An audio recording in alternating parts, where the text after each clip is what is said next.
Hi guys, welcome back to Hair Dry Treatment with me, Sophie's Roundup, which I said would happen every single week. I'm sorry I'm a bit late this week. I have obviously been away on a holiday. I would normally do this on a Tuesday, and obviously I've had to push it back to the Friday. But yeah, as usual, recapping all of last weekend's football, touching on this weekend, and giving my predictions as well. So I'm gonna go through all of the games. Josh was already talking about Bury as well. Obviously, really sad what's happening at Bury. I wish bigger clubs would help the smaller teams out. I do agree with that, and it's just really sad that it's going that way for certain football teams. Yeah, really upsetting over Bury, and obviously I'm hoping that they can come to some kind of solution for that, but it's not looking likely at all. But yeah, I will give my predictions, Crew Rooks for Man U, Crystal Palace, and other games as well. But yeah, I will talk about the Bury situation. Someone just touched on it there. Lewis said it affects communities too. I completely agree with that. I think it's so sad that a local community has to lose their team because financial reasons. I think it's truly sad because of the money that is involved in football now. I just wish that the bigger teams would just help out because at the end of the day, it's pocket money. And I know it's not the bigger team's fault. I'm not blaming any bigger sides because at the end of the day, it's poor owners. But surely something can be done to resolve that because it's not a lot of money really that I need. The community should have a football team, in my opinion, and I just think it's an all-around sad situation, and I'm hoping that it can be resolved. Um, Lewis says, after what happened last week, I'm hoping the team can bounce back with 3 points. I'm guessing you're talking about United. And like I say, I will go through every single game and touch on that. I'm going to start with Arsenal. Obviously, they were the first game of the weekend. Arsenal against Burnley. Um, One player I'm going to zoom in on straight away is, I think you pronounce it Ceballos. I think that's correct. Obviously, he was on loan from Real Madrid. I think he's an absolute quality player. And I will say that now. I know for a fact Arsenal fans are going to be thinking, they don't want to get attached because they know they're going to have to let him go. They're kind of just readying him for the Real Madrid first team. But I must admit, when he played the other day, I thought he was absolutely superb. He bossed the middle, a true box-to-box midfielder. I'm sure he'll get many assists this season, maybe even some goals as well. But I think he's a brilliant signing, but at the same time, you might look at it in a negative way because, like I say, it really improves Arsenal's midfield. A great player, and he's going to leave a big gap behind when he goes. So I think it's a good signing, but on the other hand, it's a negative one. But he really stood out in that game. I think he was head and shoulders above anyone else on the pitch. And I just wanted to touch on his performance. Let's see if we can continue that tomorrow, obviously, against Liverpool, against a harder opposition. But on the pitch the other day, I thought he was by far the best player, and I thought he was absolutely quality. So I wanted to touch on that.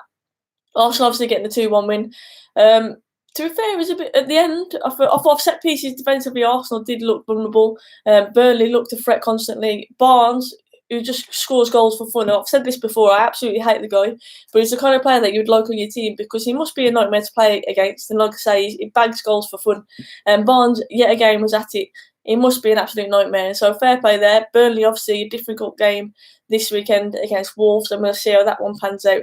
Wolves I'll touch on in a minute because, as you all know, it's a touchy subject for me. Touchy subject.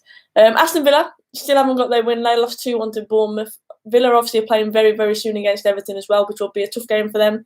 I am hoping that they get 3 points under their belt soon because I think, you know what, in both games they've played, I've seen enough from them really to see that, you know what, they've got some quality in the team. They invested a lot in the transfer window, a lot. They basically formed they could, if they wanted to, get a new 11 out there. They've got players like Jack Grealish, who for me needs to prove himself in the Premier League. In the Championship, it looked too easy for him. But he seems the kind of player who needs a lot of time on the ball, and that's why the Championship maybe would suit him a bit more. But like I say, I've seen in both games glimpses that they have got a lot of quality. Against Spurs, that first half, I thought they were fantastic. And of course, Spurs second half, yeah, they dominated. But yeah, it'll be an interesting game tonight against Everton to see how Villa get on. Babs is in the chat. Babs, I hope you're doing very, very well. I am going to talk about, obviously, Arsenal, Liverpool in a minute. I've just been talking about Ceballos in the midfield for Arsenal. I thought he was absolutely quality against Burnley. Let me know in the chat what you think about him, obviously, as a fellow Arsenal supporter as well. Let's see what people are saying in the chat.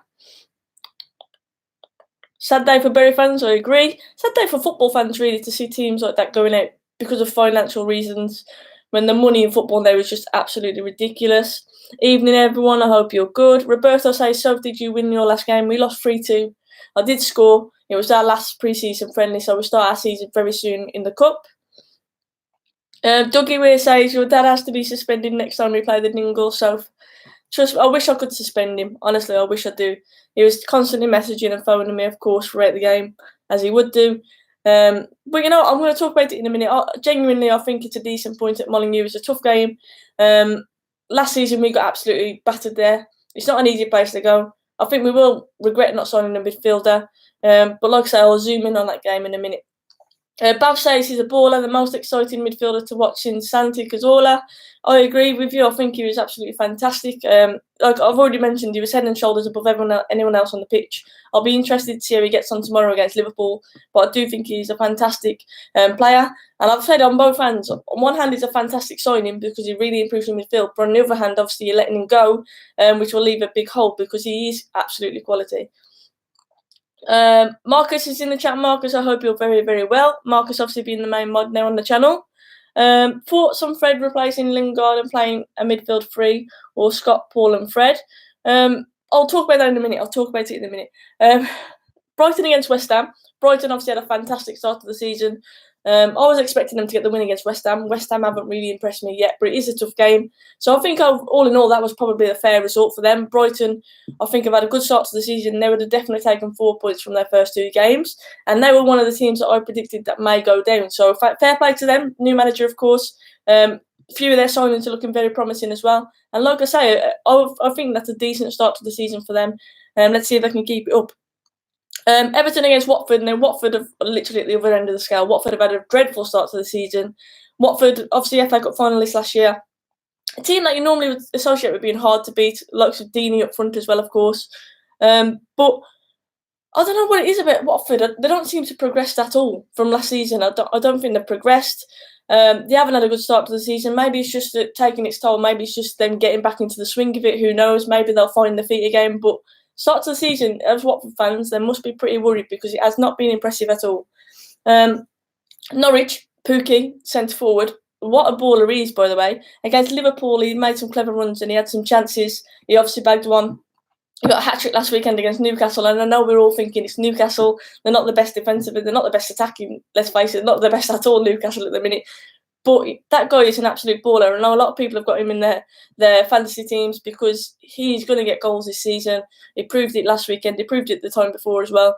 He is a good player. And Norwich, like I said, they will. To me, they're the surprising team at the moment. I didn't think Norwich were going to do that well. Against Liverpool, yes, they were too open. They went for it, really. They left themselves exposed. But the other day, I must admit, against Newcastle, they did absolutely tear them apart. And see Jay Willis in the chat, who was a Newcastle fan. He turned it off. I'll tell you now, he turned it off because he was that embarrassed about Newcastle. But like I say, Newcastle, it's a hard one to judge because they're obviously a team who are not in form at the minute. Their transfers haven't really worked as of yet. We'll see how that pans out. But Norwich, like I say, they're the surprising team. I've been really impressed in particular with Pookie up front because he will score goals this season. And I know there's a lot of people who added him into their fantasy teams. Next one, Southampton against Liverpool. I've put in the title, Lucky Liverpool. Did we think they were lucky in the end? Because Ings missed an absolute sitter towards the end of that game. It could have quite easily been a draw. No, Liverpool obviously had their chances as well, but Ings should have scored that. 2-2 draw would have probably been the right result looking at it.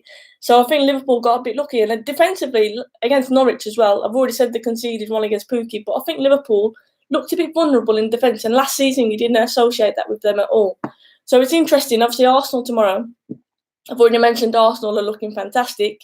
With Caballos in the middle, I think it gives them something different. And I think it's going to be a really interesting game. Any other time, I'd be like, Liverpool are going to absolutely annihilate Arsenal. Arsenal will bottle it. This season, though, because of Liverpool's defensive vulnerabilities at the minute, I don't know. I think it's going to be a tight game. I genuinely think it's going to be a difficult one to call. So that'll be an interesting one. But I do think Liverpool got lucky. I genuinely think they got lucky last weekend. City against Spurs. VAR is a talking point there. VAR, as usual, creeping up on City. Last minute, what do you guys think about it? Was it the right call? So if you're looking good in the bandana, thank you very much, Hunger Games. I'm at the game tomorrow, I am.